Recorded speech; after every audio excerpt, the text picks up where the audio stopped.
যেই মাসের ভিতর রয়েছে এমন একটি রাত, যে রাত্র হাজার মাস হইতে উত্তম, অর্থাৎ সেইটা হচ্ছে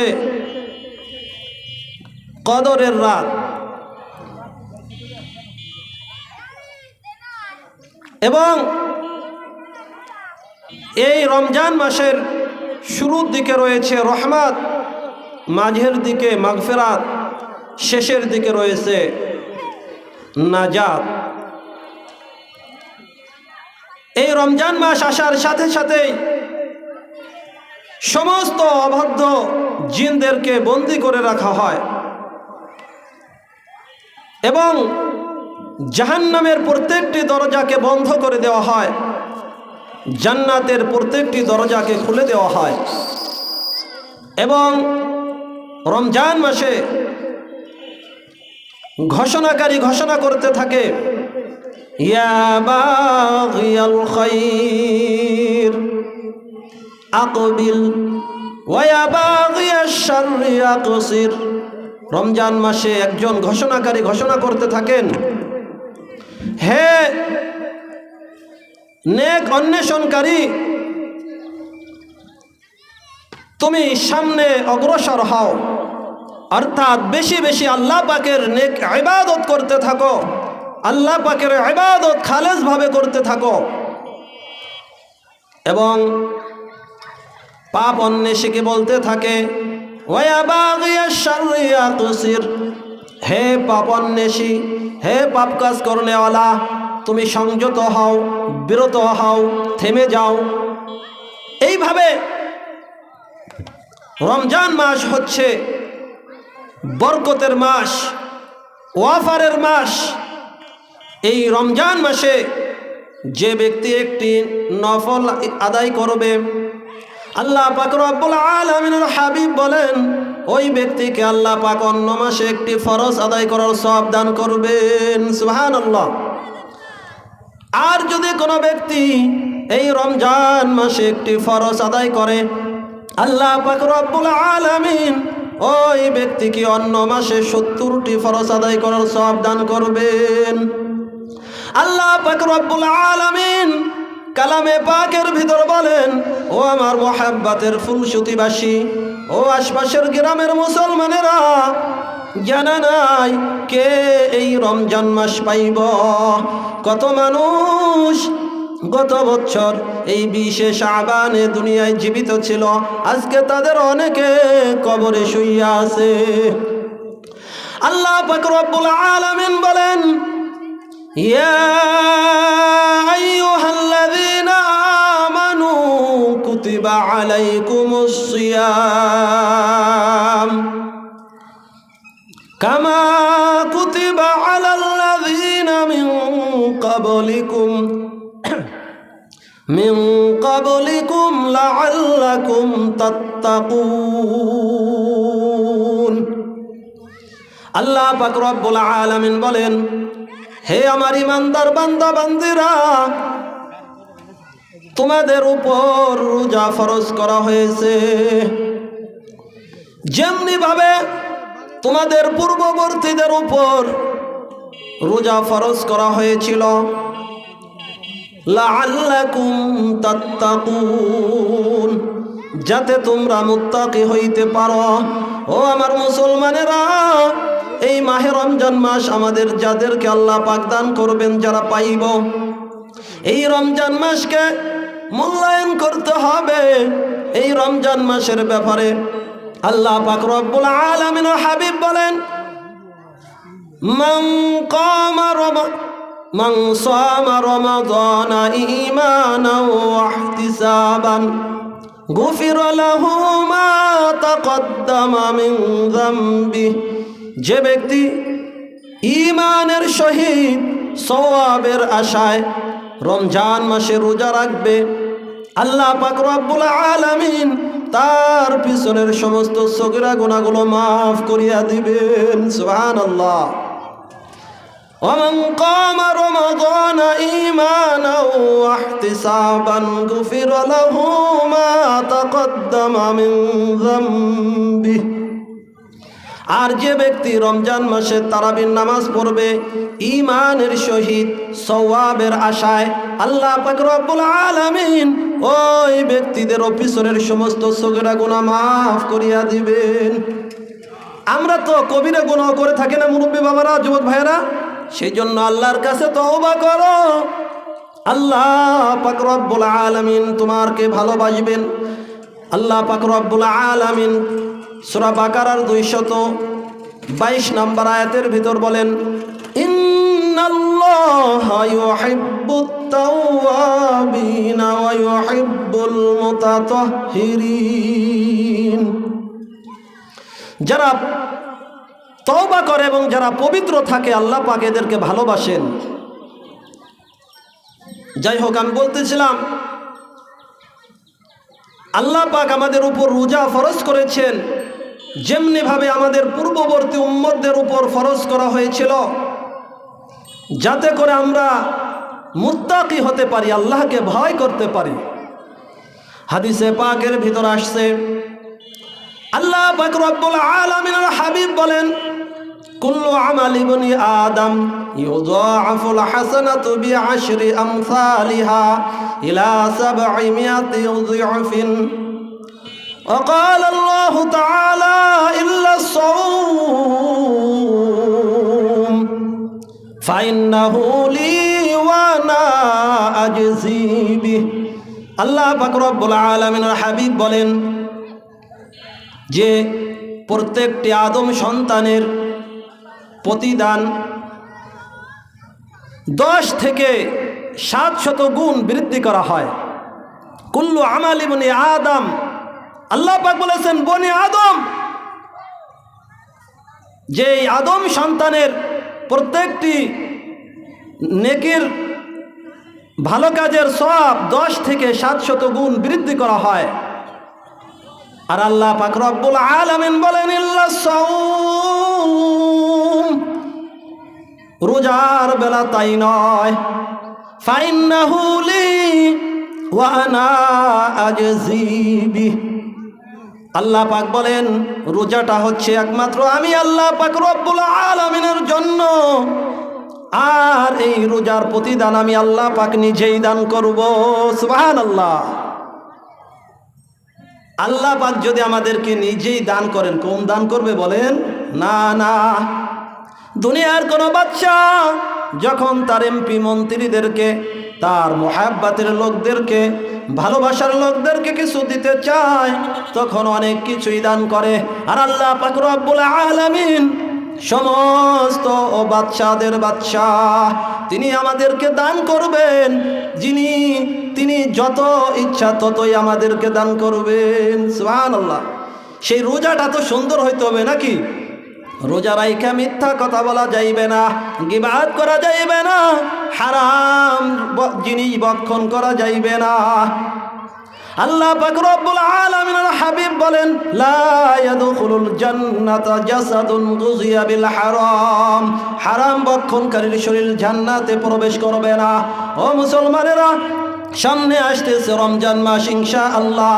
এই রমজান মাসে আল্লাহ পাক রব্বুল আলামিনের হাবিব বলেছেন, তোমরা বেশি বেশি 4টি কাজ করবা। কয়টি কাজ বলেন মুরব্বী বাবারা? 4টি কাজ। সংক্ষেপে বলতেছে, 1 নাম্বার কালেমা তৈবা লা ইলাহা ইল্লাল্লাহ জিকির করতে হবে। এই কালেমা যে ব্যক্তি সকালবেলা 100 বার, বিকালবেলা 100 বার আমল করবে, আল্লাহ পাক রব্বুল আলামিন কাল কিয়ামতের ময়দান ওই ব্যক্তিকে ওই 14 তারিখের পূর্ণিমার চাঁদের মতন উজ্জ্বল করে হাসরের ময়দানে উঠাইবেন। সুবহানাল্লাহ। তাহলে 1 নম্বর কালেমায়ে তৈবা বেশি বেশি পাঠ করতে হবে। 2 নাম্বার বেশি বেশি ইস্তেগফার করতে হবে, আল্লাহর কাছে ক্ষমা চাইতে হবে। আল্লাহ, কত গুনাহ করেছি, মাবুদ তুমি ক্ষমা করার মালিক, তুমি আমাদেরকে ক্ষমা করে দাও। 3 নাম্বার জান্নাত আল্লাহর কাছে প্রার্থনা করতে হইবে। 4 নাম্বার জাহান্নাম থেকে মুক্তি চাইতে হবে। তাহলে 4টি কাজ রমজানে বেশি বেশি করতে হবে। পারবো তো ইনশাআল্লাহ? 1 নাম্বার কালেমায়ে তৈবা বেশি বেশি পাঠ করতে হবে। 2 নাম্বার ইস্তেগফার বেশি বেশি পড়তে হবে। 3 নাম্বার আল্লাহর কাছে জান্নাত চাইতে হবে, 4 নাম্বার জাহান্নাম থেকে আল্লাহর কাছে পানা চাইতে হবে। সেজন্য এই রমজান মাসে আল্লাহ পাক রব্বুল আলামিনের হাবিব বলেন, যে ব্যক্তি কোনো রোজাদারকে ইফতার করাইবে আল্লাহ পাক তার পিছনের সমস্ত সগীরা গুনাহগুলো মাফ করিয়া দিবেন। শুধু তাই নয়, তাকে জাহান্নামের কঠিন আগুন থেকে আল্লাহ পাক মুক্তি দান করবেন। এবং ওই রোজাদার রোজা রেখে যেই সওয়াব পেয়েছেন, আল্লাহ পাক রব্বুল আলামিন যেই ব্যক্তি ইফতার করাইছে ওই ব্যক্তিকে রোজাদারের সমপরিমাণ সওয়াব দান করবেন। সুবহানাল্লাহ। সাহাবায়ে কেরাম রাদিয়াল্লাহু তাআলা আনহুম বললেন, ইয়া রাসূলুল্লাহ সাল্লাল্লাহু আলাইহি ওয়াসাল্লাম, আমাদের সকলের তো রোজাদারদেরকে পেট ভর্তি করে খানা খাওয়াইবার মতো সামর্থ্য নেই। তখন আল্লাহ পাকের হাবিব বললেন, যে ব্যক্তি একজন রোজাদারকে 1 ঢোক দুধ অথবা একটি খেজুর কিংবা একটু দুধ দিয়ে ইফতার করাইবে আল্লাহ পাক তাকে উক্ত সওয়াব দান করবেন। সুবহানাল্লাহ। উক্ত সওয়াব মানে পিছনের সগীরা গুনাহ মাফ করবেন, জাহান্নামের আগুন থেকে মুক্তি দিবেন এবং রোজাদারের সমপরিমাণ সওয়াব দান করবেন। আর যে ব্যক্তি একজন রোজাদারকে পেট ভর্তি করে খানা খাওয়াইবে আল্লাহ পাকের হাবিব বলেন, ওই ব্যক্তিকে কাল কিয়ামতের ময়দানে আমার হাউজে কাউসারের এমন পানি পান করানো হইবে যেই পানি একবার পান করলে আর জান্নাতে প্রবেশের আগে কোনো দিন পিপাসা লাগবে না। তাহলে আমাদের যাদের সামর্থ্য আছে রোজাদারদেরকে পেট ভর্তি করে খানা খাওয়াইবে। এই যেখানে মাদ্রাসা, এখানে অনেক এতিমরা আছে, উলামায়ে কেরাম আছে, একজন রোজাদারদেরকে সামর্থ্য অনুযায়ী ইফতার করান, খানা খাওয়ান। আল্লাহ পাক আপনাকে রিজিক দিয়েছেন। যাই হোক, আমার অনুরোধ, রমজান মাস আসতেছে, আমরা বেশি বেশি ইবাদত করব। আর এই রমজান মাসে যেহেতু কোরআন অবতীর্ণ হয়েছে, এই কোরআন বেশি বেশি আমরা তেলাওয়াত করব। কারণ এই কোরআন হচ্ছে আল্লাহ পাকের বাণী। আর এই আল্লাহ পাকের বাণী মানে আল্লাহ পাকের কথা। এই কোরআন বেশি বেশি খতম করব। আমাদের মা বাপ যারা কবরে চলে গেছে তারা কিন্তু চেয়ে আছে আজকে আমাদের দিকে। এই যে আমার আব্বুকে চেনেন অনেকে, মরহুম শেখ আইনুদ্দিন দোকানদার, আমার বাবা, তার কাছ থেকে কত মানুষ বাজার সদাই করছে না? তারা তো আজকে নাই, আজকে আমরা আছি, একদিন আমরা থাকবো না। সেই জন্য আমাদের মা বাবা চলে গেছে, তারা কত কষ্ট করেছে, তাদের কষ্টের জায়গা জমি আমরা ভোগ করতেছি। তাদের জন্য বেশি বেশি দান সদকা করতে হবে, তাদের জন্য বেশি বেশি নফল ইবাদত করে তাদের জন্য দোয়া করতে হবে। আর যারা কোরআন শুদ্ধ করে পড়তে পারেন না, ইমাম সাহেবের কাছে আসেন, হুজুরদের কাছে আসেন, অবশ্যই তারা শিক্ষা দিয়ে দেবে। কারণ আমাদের আগ্রহ না থাকলে তো হবে না। সেজন্য আমার অনুরোধ, এই রমজান মাস আসতেছে, শাবান মাস চলতেছে, রজব মাস আসার সাথে সাথে আল্লাহ পাকের হাবিব দোয়া করতেন, আল্লাহুম্মা বারিক লানা ফি রজব ওয়া শাবান ওয়া বাল্লিগনা রমাজান। রজব মাস আসার সাথে সাথে আল্লাহ পাকের হাবিব দোয়া করতেন, হে আল্লাহ আমাদেরকে রজব শাবান মাসের মধ্যে বরকত দান করেন এবং রমজান মাস পর্যন্ত নেক হায়াত দান করেন। সেজন্য রমজান মাসে আমরা সকলে রোজা রাখব, রোজাদারের সাথে গালিগালাজ করব না। একদিন একজন আমার সাথে ঝগড়া করতে চাইলে তাকে বলবো আনা সাইমুন, আমি একজন রোজাদার। সেজন্য প্রত্যেকটি ভাইদেরকে অনুরোধ করব, দোকানদার ভাইদেরকে অনুরোধ করব, আমরা অনেক সময় দেখা যায় রমজান মাসে আমরা পর্দা লাগাইয়া তারপরে রোজাদারদেরকে খানা খাওয়াই, অর্থাৎ হোটেলে ব্যবসা করি। এইভাবে আল্লাহ পাকের হাবিব বলেছেন, যে ব্যক্তি রমজান মাসে রোজাদার চাকরদের কাজের বোঝা হালকা করে দিবে আল্লাহ পাক তার পিছনের সমস্ত সগীরা গুনাহ মাফ করে দিবেন এবং জাহান্নামের আযাব থেকে মুক্তি দান করবেন। আজকে আমরা যদি কিশ্যান নেই তাহলে মনে করব যে এক ঘোপ পেঁয়াজ উঠানো হয়েছে, মানে এক ঘোপ শেষ হয় নাই, আরও 10 মিনিট লাগবে। জোহরের আজান হয়েছে, তাই আজান হওয়ার আধা ঘন্টা পর তো জামাত হয়, তাহলে আরও 10 মিনিট কাজ করাই। এইভাবে রোজা অনেকে নিজে রাখে না, রোজাদার কিষান চাকর চাকরানীদের উপর অনেক জুলুম করে। ও আল্লাহর বান্দা বান্দিরা, তোমার উপর রোজা ফরজ হয়েছিল, ফরজ করেছে আল্লাহ পাক, তুমি নিজে তো রোজা রাখলা না, অথচ তোমার একজন রোজাদার চাকর বা কর্মচারীর উপর তুমি জুলুম করে ফেললা। এটা কি আল্লাহ পাকের কাছে একদিন জবাব দিতে হবে না মুরব্বী বাবারা? সেই জন্য নিজেরা রোজা রাখবো, রোজাদারদের সাথে ভালো ব্যবহার করব, এবং সামর্থ্য হলে রোজাদারদেরকে, আল্লাহওয়ালাদেরকে খানা খাওয়াইব, এবং বিশেষ করে যারা অসহায় আছে ঈদের সময় এতিম অসহায়দের পাশে দাঁড়াবো। অনেকের মা নাই, অনেকের বাবা নাই, যার মা বাবা আছে তারা তো তাদেরকে তো মা বাবাই দিতে পারবে, আর যাদের মা বাবা নাই তারা চাইতেও পারে না। সেই জন্য অসহায় এতিমদের পাশে দাঁড়ান। আল্লাহ পাকের হাবিব বলেছেন, যে ব্যক্তি এতিমের ওলি হবে, অভিভাবক হবে, আল্লাহ পাক রব্বুল আলামিনের হাবিব এবং ওই ব্যক্তি কাল কিয়ামতের ময়দানে পাশাপাশি জান্নাতে অবস্থান করবে। অনেক এতিম দুনিয়ায় আছে, চাইতেও পারে না। আপনি খুঁজে খুঁজে আপনার আত্মীয় স্বজনের কাছে, আপনার এলাকার ভিতরে যত অসহায় আছে তাদেরকে আপনি আপনার হালাল উপার্জনের টাকা, জাকাতের টাকা দিয়ে দেন।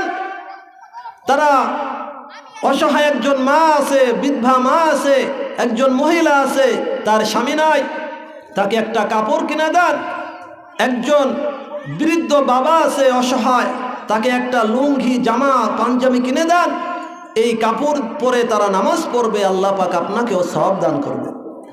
সেজন্য হয়তো নামাজের আজানের সময় কাছিয়ে গিয়েছে। আমার অনুরোধ, এই রমজান মাসে বেশি বেশি 4টি কাজ করব। কালেমায়ে তৈবা পাঠ করব, ইস্তেগফার পাঠ করব, জান্নাত কামনা করব, জাহান্নাম থেকে মুক্তি চাইব, এবং বেশি বেশি কোরআন তেলাওয়াত করব। নিজে রোজা রাখব, অন্যদেরকে রোজা রাখার জন্য উৎসাহিত করব, এবং উলামায়ে কিরামের সঙ্গে সর্বদা থাকবো। ইনশাল্লাহ পারবেন? বাহিরদার হুজুর সম্ভবত চলে আসছেন। এই আমাদের একজন উলামায়ে কিরাম যদি নগরখান্দা থেকে এইভাবে প্রার্থী হয় ইসলামের পক্ষ থেকে, তাদেরকে ভোট দিয়ে আমরা সঙ্গে থাকবো। ইনশাল্লাহ পারবো, কারণ আপনার ভোট একটা আমানত। এই ভোট কাকে দিয়েছেন এইটাও কিন্তু আল্লাহ পাক জিজ্ঞাসা করবে। সেই জন্য সর্বদা আমরা হক্কানি উলামায়ে কিরামের সাথে থাকবো, এবং উলামায়ে কিরামের পরামর্শে আমরা সর্বদা নিজেদের জীবনকে পরিচালনা করব। বিশেষ করে কোন কারণে রোজা ভঙ্গ হয়, মাকরুহ হয়, এগুলো আমাদের নগরকান্দা কাসিমুল উলুম মাদ্রাসায় প্রতি সোমবারে আল্লামা মুফতি আব্দুল গফফার সাহেব হুজুরের মজলিস হবে সকাল 10টা থেকে জোহর পর্যন্ত। আমরা এখানে যাব এবং হক্কানি আলেমদের সাথে থাকবো। আল্লাহ পাক যা কিছু বললাম আমাকে এবং আপনাদের সকলকে সঠিক কথাগুলোর উপর আমল করে জীবনযাপন করার তৌফিক দান করুক। আমিন। ওয়া